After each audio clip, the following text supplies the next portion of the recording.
Chers étudiants, chères étudiantes, bonjour. On terminera ce cours par l'action d'un champ magnétique B extérieur sur le dipôle magnétique. Comme on va le voir, ce dipôle ne subit pas de force magnétique, mais subit un moment de force non nulle. Pour prouver ce résultat, on détermine dans un premier temps la force de la place exercée sur le dipôle.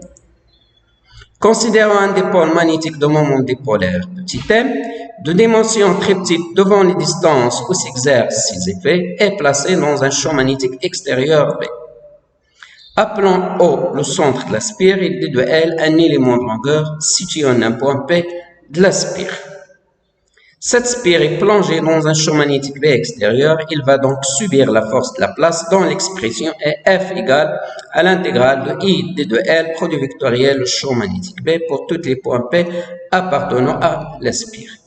Comme la spire est parcourue par un courant constant, on peut donc faire sortir le courant I de l'intégrale. Ça d'une part et d'autre part, comme les dimensions du dipôle sont très petites, on peut considérer que le champ magnétique B extérieur est uniforme ou quasi uniforme sur la surface limitée par la spire. Alors, et par suite, on peut donc également faire sortir le champ magnétique B extérieur de l'intégrale. Par conséquent, la force F devient I fois l'intégrale du vecteur D de L uniquement, produit vectoriel du champ magnétique B. On a déjà montré que l'intégrale du vecteur D de L à travers une boucle fermée égale au vecteur 0. Et par suite, la résultante de la force F agissant sur le circuit est nulle. Cela veut dire que le dipôle ne subit pas de translation, c'est-à-dire ne se déplace pas. Par conséquent, le circuit fermé est soumis, comme vous l'avez vu en TD, série numéro 1, exercice 1, 2 et 5, un couple de forces F1 et F2 tel que F1 plus F2 égale au vecteur 0. À titre d'exemple, si le champ magnétique B extérieur est dirigé selon le vecteur unitaire moins J, les forces élémentaires D de F1 et D de F2 situées en deux points P1 et P2 symétriques par rapport au point O sont opposées et orientées dans la même direction du vecteur unitaire K de l'axe au Z, c'est-à-dire que D de F1 plus D de F2 égale au vecteur 0. Alors passons au calcul de moment de force exercé sur le dipôle.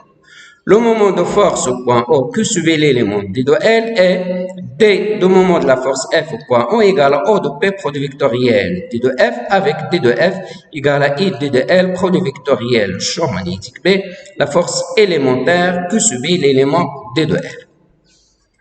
En appliquant la propriété A produit vectoriel de B produit vectoriel C qui est égal à A scalaire C fois le vecteur B moins C de A scalaire B avec le vecteur A égale au vecteur O de P est égal à R O de R, B égale vecteur D de L égale à D de OP est égal à R D de C fois E de C et le vecteur C égale au vecteur champ magnétique B.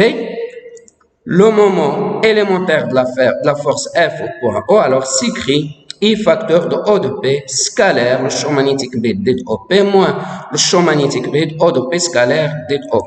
Alors, par conséquent, le moment total de la force F au point O noté gamma égale à l'intégrale de O de P produit vectoriel D de F égale aussi à I fois l'intégrale de O de P scalaire B D de OP moins l'intégrale de O de P D de OP fois le champ magnétique B.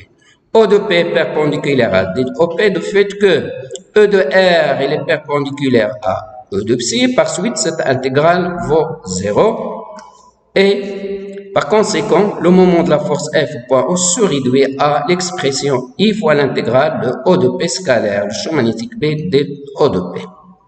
Alors, pour évaluer cette intégrale, on utilise la formule de Kelvin qu'on a déjà appliquée pour le calcul de potentiel vecteur, à savoir l'intégrale de F D de L à travers une courbe fermée C égale l'intégrale double de vecteur D de S, produit vectoriel le gradient de F à travers la surface S, où S est une surface s'appuyant sur la courbe fermée C.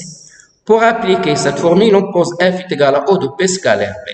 Alors dans ce cas, le moment total de la force F au point O s'écrit I fois l'intégrale de O de P scalaire B D de OP égale à I fois l'intégrale de O de P scalaire B D de L égale aussi à I fois l'intégrale double de vecteur D de S, produit vectoriel de gradient de O de P scalaire B à travers la surface S de dipôle. Alors pour évaluer le gradient de O de P scalaire B, on va exprimer le vecteur O de P et le champ magnétique B en coordonnées cartésiennes. Alors, soit O de P est égal à XP fois I plus YP fois J plus ZP fois le vecteur K avec XP, YP et ZP les coordonnées cartésiennes du point P. Et le champ magnétique B est égal à BX fois le vecteur I plus BY fois J plus BZ fois K avec BX, BY et BZ les coordonnées cartésiennes du champ magnétique B. En faisant le produit scalaire de O de P, le champ magnétique B, on trouve que O de P scalaire B égale à XP, BX plus YP, B de Y plus ZP fois B de Z. En appliquant le gradient relatif au point P en coordonnées cartésiennes, alors on trouve que le gradient de O de P scalaire, le champ magnétique B égale à BXI plus BYJ plus BZ fois le vecteur K égale au champ magnétique B. Alors, comme le champ magnétique B est uniforme, le moment total de la force F au point O, alors s'écrit I intégrale double du vecteur D de S, produit vectoriel, le champ magnétique B. L'intégrale double vecteur ds égale au vecteur S, et par suite, le moment de la force F au point O s'écrit I fois le vecteur S, produit vectoriel, le champ magnétique B. Alors, on sait que I fois le vecteur S égale au vecteur moment dipolaire, petit m, et finalement, le moment total de la force F au point O s'écrit vecteur moment dipolaire, petit m, produit vectoriel, le champ magnétique B. Alors, cette relation montre que, malgré une résultante de force nulle, le champ magnétique exerce un moment, un couple de moments, qui va avoir tendance à faire tourner la spire sur elle-même, de telle sorte que son moment magnétique, petit m, s'aligne dans la direction et le sens du champ magnétique.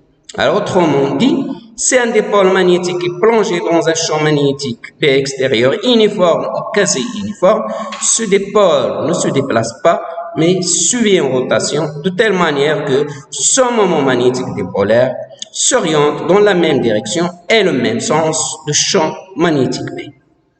On termine cette partie du cours par l'énergie potentielle. L'énergie potentielle d'interaction entre le champ magnétique B et le dipôle magnétique a pour expression E de P égale à moins vecteur moment dipolaire scalaire le champ magnétique B. La démonstration de ce résultat vous sera fournie dans le chapitre suivant et merci pour votre attention.